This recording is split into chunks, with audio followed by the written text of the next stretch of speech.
Hello students, how are you all? I hope everyone extremely happy and healthy. All right.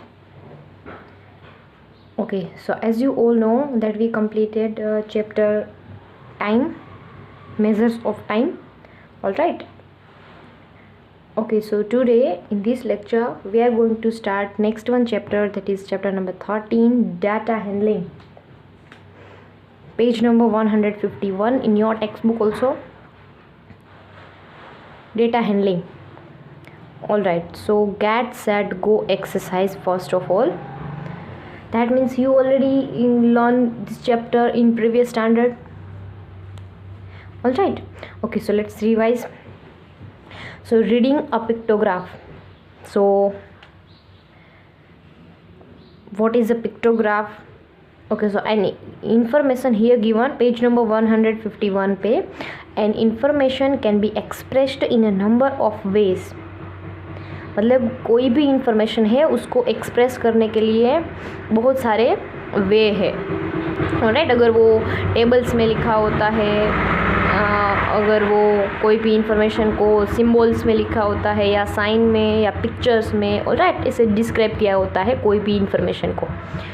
Alright, so it can be presented in words, symbols, picture, graph etcetera. अभी जैसे मैंने बताया, that means it can be presented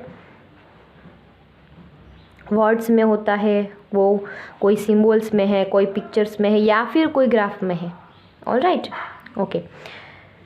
so when we use pictures और symbols to represent some information, it is called pictorial representation or pictograph of that information. That means कोई भी information दी हुई है उसको इंफॉर्मेशन को रिप्रेजेंट करने के लिए अगर वहाँ पे पिक्चर्स का यूज़ किया है, अगर वहाँ पे सिंबल का यूज़ किया है, तो उसको हम बोलते हैं पिक्टोरियल रिप्रेजेंटेशन और पिक्टोग्राफ. ऑलराइट, सो अभी हम पिक्टोग्राफ के बारे में ही चर्चा करेंगे. उसके बाद नेक्स्ट टॉपिक आएगा, उसको तब नेक्स्ट टॉपिक की बात करेंगे. All right, okay. So here given example of pictograph you can see here. All right, so given below is a pictograph showing the number of students who were absent in a particular week. The strength of class is 30. Class की strength दी हुई है वो है 30. All right, that means one class में 30 students है. All right, तो यहाँ पर प्रेजेंट दी हुई है कोई भी एक क्लास की, वहाँ पर पूरा वीक है, Monday, Tuesday, Wednesday, Thursday and Friday. All right, okay. So Monday 2 students absent है, जो स्टूडेंट्स एब्सेंट है उसकी यहाँ पर इंफॉर्मेशन दी हुई है. All right, okay. So Monday 2 students absent है. ट्यूसडे नो, कोई भी स्टूडेंट एब्सेंट नहीं है, that means all are present. Wednesday only 1 student absent है. थर्सडे मैक्सिमम एब्सेंट है, दैट मीन्स 1 2 3 4 स्टूडेंट एब्सेंट है, और वीक का मैक्सिमम स्टूडेंट्स एब्सेंट है थर्सडे पे. फ्राइडे 2 ओनली एब्सेंट है. All right, okay. So information यहाँ पर दी हुई है, no child was absent on Tuesday, वो हमने देख लिया, ट्यूसडे में कोई भी बच्चा एब्सेंट है नहीं. B, on Thursday maximum number of children were absent. अभी जैसे मैंने बताया थर्सडे में मैक्सिमम स्टूडेंट्स एब्सेंट है. वैसे ही आपको इन्फॉर्मेशन दी हुई होती है, उसमें क्वेश्चन दिया होता है, तो वो क्वेश्चन का आंसर आप सबको अकॉर्डिंग टू इन्फॉर्मेशन देना होता है. इन्फॉर्मेशन को रीड करके उसके बाद जो क्वेश्चन दिया है उसका आंसर हमें देना होता है. All right, okay. अगर यहाँ पे ऐसा पूछा होता कि मंडे कितने बच्चे एब्सेंट है, how many students were absent in Monday, तो कितने हैं 1 और 2. ऑलराइट, ऐसे पूछा होता कि वो कौन सा डे है जहाँ पर कोई भी बच्चा एब्सेंट ही नहीं है, तो कौन सा डे है वो ट्यूसडे. अगर ऐसा पूछा होता कि कौन से डे पे मैक्सिमम स्टूडेंट एब्सेंट है, तो वो कौन सा डे है थर्सडे. ऑलराइट, तो ऐसे कोई भी क्वेश्चंस दिया होता है वो अकॉर्डिंग टू इन्फॉर्मेशन के थ्रू ही हमें उसका आंसर देना है. All right, I hope all of you got it clearly. Okay, so it's a very easy, no complicated here. Okay, so next one page number 152. here given also some example of pictograph. So let's learn first and then after we solve the sum exercise 13A. Alright, इससे पहले हम ये 2 सम पहले solve कर लेते हैं ताकि हमें पूरी इंफॉर्मेशन क्लियर हो जाए. Alright, so example number page number 152 पे here given example. Okay, the following pictograph shows the particulars of the weight of the students in class. That means यहाँ पर पिक्टोग्राफ में स्टूडेंट्स का वेट दिया हुआ है. ऑलराइट, मतलब कौन सा स्टूडेंट्स अंडर वेट में है, कौन ओवर वेट में है और नॉर्मल वेट में कौन से बच्चे हैं. आप सबको पता है अंडर वेट का मतलब जो आपकी हाइट और बॉडी का वेट है दोनों मैच करता है तो आप नॉर्मल वेट में हो. अगर आपकी हाइट और बॉडी मैच नहीं करता है तो मतलब आपकी हाइट बहुत ज़्यादा है और वेट बहुत ही कम है तो आपको वेट बढ़ाने की ज़रूरत होती है. ऑलराइट, ओके, तो आप अंडर वेट में हो. फिर ओवर वेट मतलब जिसका बहुत मोटा है स्टूडेंट्स कोई भी है ना, तो वो ओवर वेट में हो जाता है, मतलब उसका वेट बहुत ज़्यादा है. Alright, okay, so here under weight में जो स्टूडेंट्स है वो है 1 2 3 4 5 6. दैट मीन्स 6 स्टूडेंट्स है जो अंडर वेट में है. ओवर वेट में है 1 2 3 4 स्टूडेंट है वो ओवर वेट में है. राइट, और नॉर्मल में है जो नॉर्मल बच्चे हैं जिसका वेट वो है 1 2 3 4 5 6 7 8 9 10 स्टूडेंट्स है वो नॉर्मल वेट में है, मतलब जिसका वेट और बॉडी परफेक्ट है.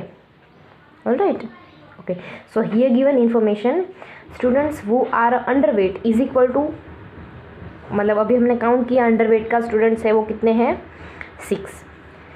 स्टूडेंट्स वो आर ओवर वेट, मतलब ओवर वेट में है जो स्टूडेंट्स वो कितने हैं 1 2 3 4. थर्ड वन दिया हुआ है स्टूडेंट्स विथ नॉर्मल वेट, मतलब नॉर्मल वेट में जो स्टूडेंट्स है वो है कितने हैं, यहाँ पर हमने अभी काउंट किया है वो 10, मतलब 10 स्टूडेंट्स है उसका वेट नॉर्मल है. Alright, okay, so total number of students कितने हैं वो हमें काउंट करना है. ये 10 है, 10 + 4 14, 14 + 6 20. That means 20 students in a class. That means here total student है स्ट्रेंथ है यहाँ पर 20. ऑलराइट, ओके, सो यहाँ पर जो इन्फॉर्मेशन दी हुई है, इन्फॉर्मेशन प्रेजेंट की हुई है, उसमें उसके हिसाब से हम क्या क्या लिख सकते हैं इन्फॉर्मेशन में थ्रू. तो यहाँ पर उसका क्वेश्चन आंसर दोनों दिया हुआ है, मतलब अंडर वेट में कितने स्टूडेंट्स है वो हमने काउंट किए, ओवर वेट में कितने स्टूडेंट है वो हमने काउंट किए, नॉर्मल वेट में कितने स्टूडेंट्स है वो भी हमने काउंट किए और टोटल स्टूडेंट कितने हैं वो भी हमने काउंट किए. तो ये आंसर ऑलरेडी यहाँ पर दिया हुआ है. Alright, okay, next one. I hope you got it clearly. Okay, next one example given here. Example next one. The following pictograph shows the number of trees in 4 village A, B, C, D. So here given 4 village. मतलब कोई भी village है यहाँ पर A, B, C, D. Village A, village B, village C and last village D. Alright, तो वहाँ पर वो विलेज में कितने ट्रीज़ है वो यहाँ पर दिया हुआ है और यहाँ पर एक ट्री का मतलब है 10 tree.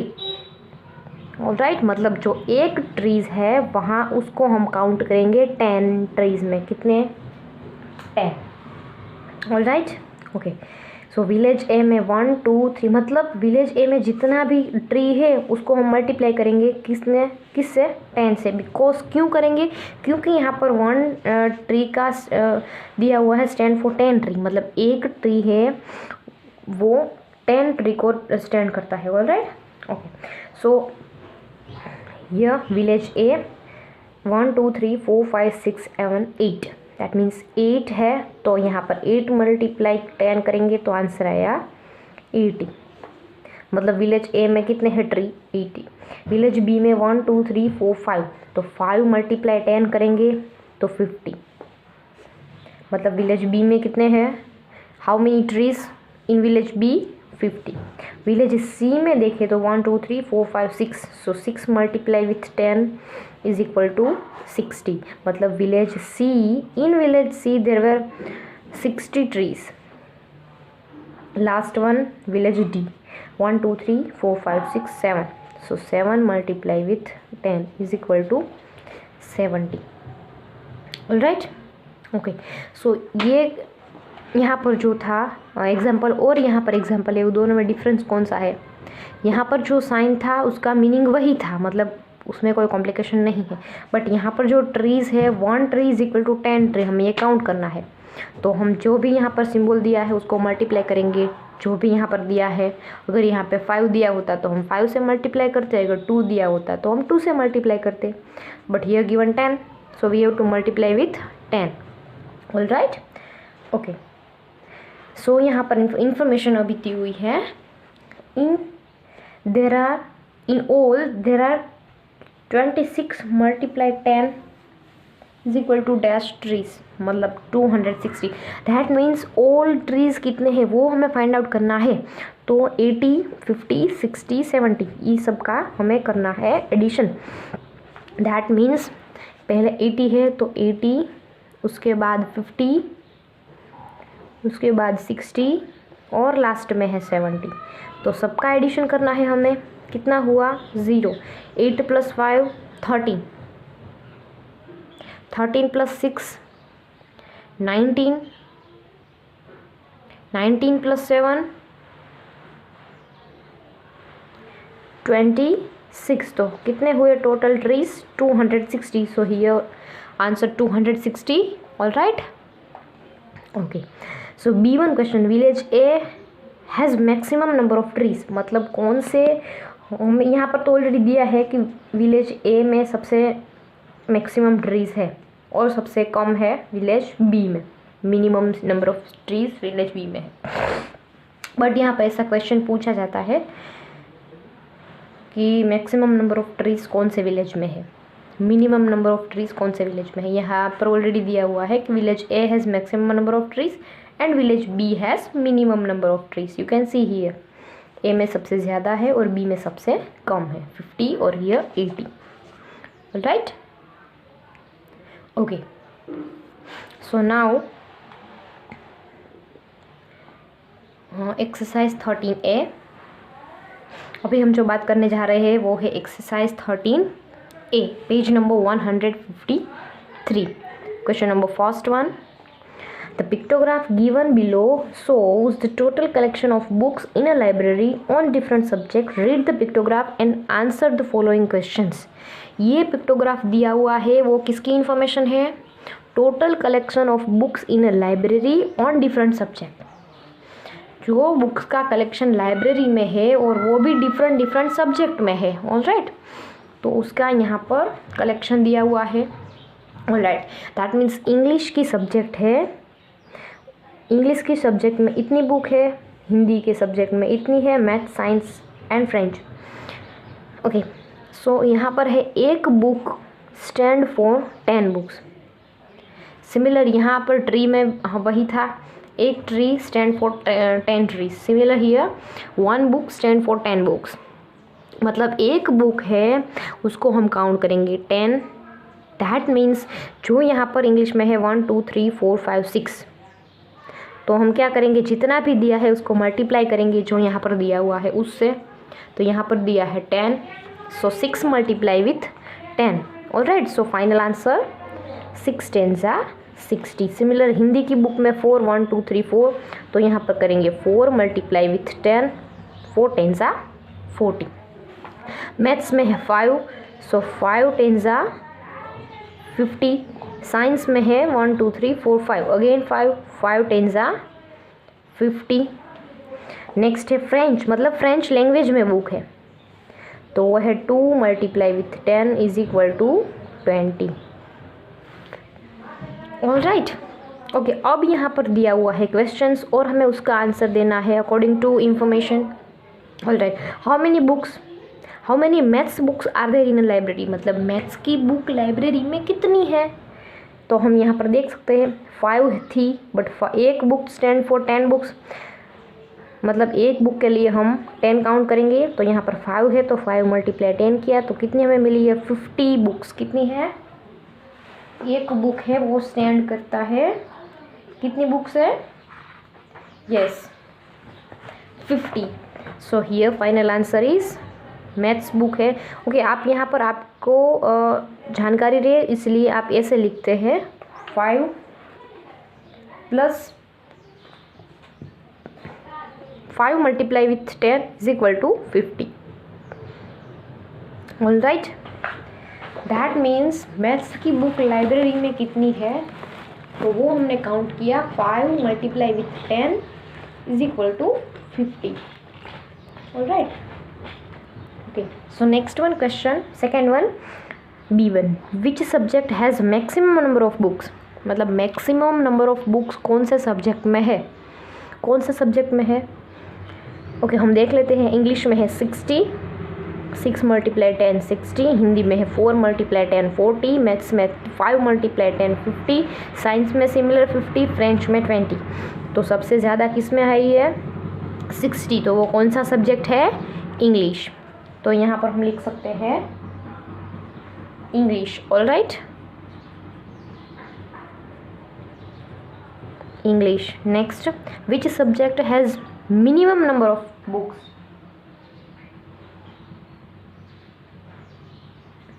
Minimum number of books किस में है, you can see here 2 multiply 10 मतलब ओनली 20 ही है इसमें. All right, okay. Next last one question, what is the total number of books in a library. मतलब लाइब्रेरी में टोटल नंबर ऑफ बुक्स कितनी है, 60 + 40 + 50 + 50 + 20. सबका हमें एडिशन करना है. तो कितना होगा, 220. आप सबको करना है, आंसर आएगा 220. सबका एडिशन करना है, पहले 60 फिर +40 फिर +50 फिर दूसरा 50 और लास्ट में है 20. सबका एडिशन करोगे तो आंसर आएगा 220 टोटल बुक लाइब्रेरी में है. All right, okay. So next question है क्वेश्चन नंबर सेकेंड वन, जो आपको होमवर्क में करना है. फिर कल मैं आपको उसका आंसर के साथ एक्सप्लेन करूँगी, but for now question number second for your homework. All right, यहाँ पर कार की इंफॉर्मेशन दी हुई है और 1 कार स्टैंड फॉर 100 कार. मतलब हम मल्टीप्लाई करेंगे 100 से, फिर यहाँ पर क्वेश्चन दिया है उसका आंसर हम लिखेंगे. ऑल राइट, फिर कल मैं उसका आंसर आप सबको बताऊंगी. All right, okay.